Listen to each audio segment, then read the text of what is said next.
मेरे प्यारे बच्चे, आज का संदेश कुछ खास है।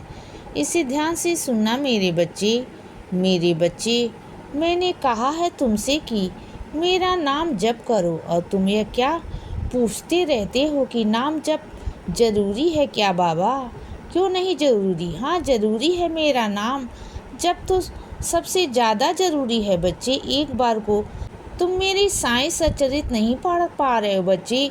एक बार को तुम मेरी स्तवन मंजरी नहीं पढ़ पा रहे, एक बार को मेरा कष्ट निवारण मंत्र नहीं पढ़ पा रहे हो, मेरे 11 वचन नहीं पढ़ पा रहे बच्चे।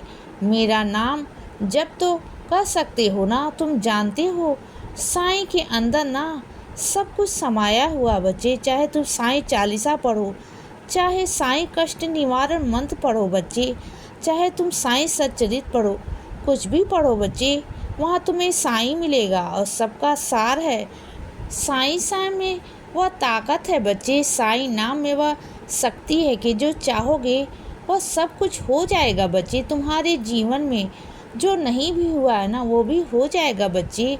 मेरा नाम जप करना बहुत ज़रूरी है बच्चे। तुम पूछते हो ना कि बाबा चलते फिरते क्या मैं कर सकता हूँ? हाँ, कर सकते हो बच्चे। बिना नहाए भी कर सकते हो, क्योंकि वहाँ पर तुम्हारा मन पवित्र होना चाहिए बच्चे। तुम जब सुबह उठकर स्नान नहीं कर पाते हो तो किसी कारणवश मुझे मालूम है, तो कोई बात नहीं ना बच्चे। अगर तुम्हारा मन पवित्र है ना, मन स्वच्छ है ना, तो फिर मुझे क्या तन की ज़रूरत है बच्चे। मुझे तो मन चाहिए, तुम्हारा तो भाव चाहिए ना। अगर तुम्हें अच्छे सच्चे मन से मेरा नाम जप करोगे, मेरा नाम जप करोगे बच्चे, साईं साईं कहोगे, तो मुझे क्या बुराई है बच्चे? बोलो, मुझे तो अच्छा लगेगा ना कि हाँ, मेरा बच्चा मेरे लिए मेरा नाम जप कर रहा है, मुझे पुकार रहा है। और जो भी मेरा बच्चा सच्चे दिल से मुझे पुकारता है ना, सच्चे दिल से मुझे आवाज़ लगाता है ना, तुम अगर सच्चे दिल से मुझे आवाज़ लगाओगे ना, तो मैं आऊँगा बच्चे, मैं भागा भागा आऊँगा बच्चे। मुझे कभी आजमा कर देख लेना बच्चे। जब भी तुम कहीं भी होगे ना, अगर तुमने साईं साईं करके मुझे पुकारा ना, तो मैं आऊँगा बच्चे। नाम जप करने का मतलब होता है कि तुम मुझे याद कर रहे हो बच्चे, तुम मुझे आवाज़ लगा रहे हो और मैं वहाँ से आऊँगा। नाम जप करना ना तो सिर्फ ऐसा मत करो कि तुम ना जप करते रहो। नाम जप को ऐसे करो कि तुम अपने साईं को बुला रहे हो, और जब तुम मुझे बुलाओगे तो मुझे आना ही होगा बच्चे, मुझे विवश होकर आना ही होगा। और जब मेरे बच्चे मुझे दिल से पुकार लेते हैं ना, दिल से आवाज़ लगाते हैं, बुलाते हैं ना, तो मुझे आना ही होता है बच्चे। किसी भी कारण, किसी भी वजह से मुझे आना ही होता है, चाहे मैं कहीं भी हूँ बच्चे, क्योंकि मेरा बच्चा अगर मुझे आवाज़ लगाए तो मैं रुक नहीं सकता। मेरे पाँव रुकते नहीं, मेरे पाँव फिर भी मेरे बच्चे की तरफ भागते हैं, और मैं भागता हुआ अपने बच्चे के पास आता हूँ बच्चे, चाहे मैं कहीं भी हूँ। जैसा एक बच्चे की रोने की आवाज़ सुनकर एक माँ भागती हुई आती है ना, उसी तरीके से मैं भी हूँ। मैं भी तुम्हारे साईं माँ हूँ बच्चे, मुझे अपनी माँ ही समझो। मैं तुम्हारे साईं माँ ही हूँ मेरे बच्चे। अंदर भी वही ममता है जो एक माँ के अंदर होती है। जैसे माँ अपने बच्चों की आवाज़ को सुनकर भागी भागी आती है ना, वैसे भी तुम्हारी आवाज़ सुनकर भागा भागा आऊँगा बच्चे। मुझ पर भरोसा रखो बच्चे। और सुनो मेरी बच्ची, मैं अपनी बच्ची से कहना चाहता हूँ कि तुम गर्भवती हो, थोड़ा सा अपना ध्यान रखो। तुम बिल्कुल भी अपने खाने पीने पर ध्यान नहीं दे रही हो, दवाई समय से नहीं ले रही बच्चे। कुछ दवाइयाँ ऐसी हैं जो बहुत बेस्वाद है, मुझे मालूम है बच्चे। कुछ दवाइयाँ ऐसी हैं कि जिससे तुम्हें उल्टी आती है, जिसके कारण तुम्हें परेशानी होती है ना। और बहुत सारी खाने पीने की चीज़ें ऐसी हैं जहाँ तुम्हारा मन नहीं करता खाने पीने का, तो चीज़ों को बदलाव दो बच्चे।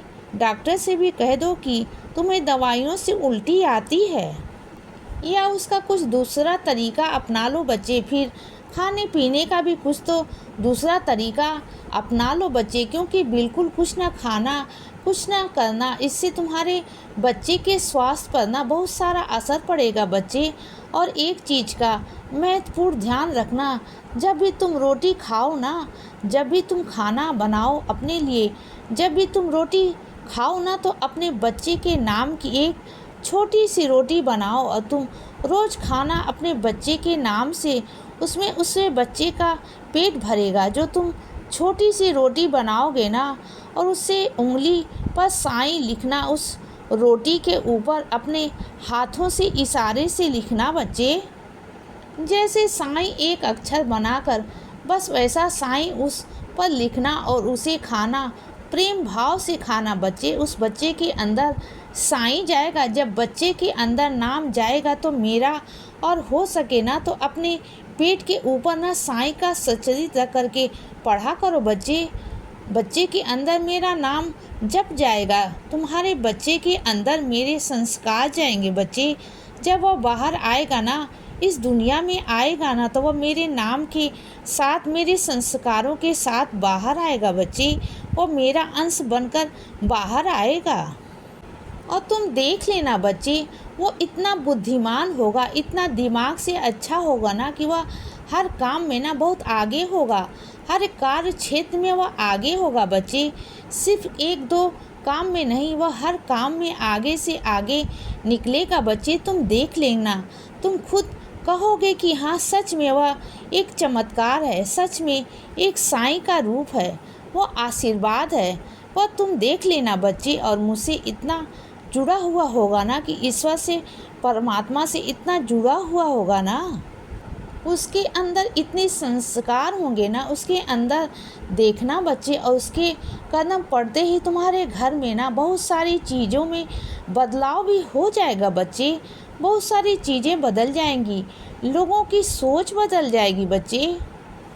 तुम्हारे घर में सकारात्मकता आ जाएगी, और नकारात्मकता ना वह घर से बाहर निकल जाएगी बच्चे। उस बच्चे के आने का मकसद ही कुछ अलग है बच्चे तुम्हारी ज़िंदगी में, और वह मकसद तुम्हें आने के बाद ही मालूम पड़ेगा बच्चे, अभी से नहीं बताऊंगा, मालूम पड़ेगा बच्चे तुम्हें। और उसी के कारण ना तुम जहाँ जहाँ नहीं गए हो ना, तुम वहाँ वहाँ जाओगे, और वहाँ वहाँ जाकर मेरे दर्शन करोगे बच्चे। तुम देख लेना बच्चे, उस बच्चे के माध्यम से ही ना वह सब कुछ होगा जो तुम्हारा मन रह गया है ना, तो वह सारा सब कुछ पूरा करवाएगा बच्चे। उसके माध्यम से तुम सब कुछ जगह जाओगे, घूमोगे, मेरे दर्शन करोगे, तीर्थ यात्रा पर जाओगे बच्चे, जगह जगह जाओगे। सिर्फ उसके माध्यम से तुम्हें बस देखना, देखते जाओ बच्चे, यह शुरुआत है, आगे आगे देखते जाओ होता है क्या बच्चे। इसीलिए बच्चे सदा खुश रहो और हमेशा मुस्कुराते रहो, मेरा आशीर्वाद हमेशा तुम्हारे साथ है बच्चे। अब रात हो गई है मेरे बच्चे, अब सो जाओ, शुभ रात्रि।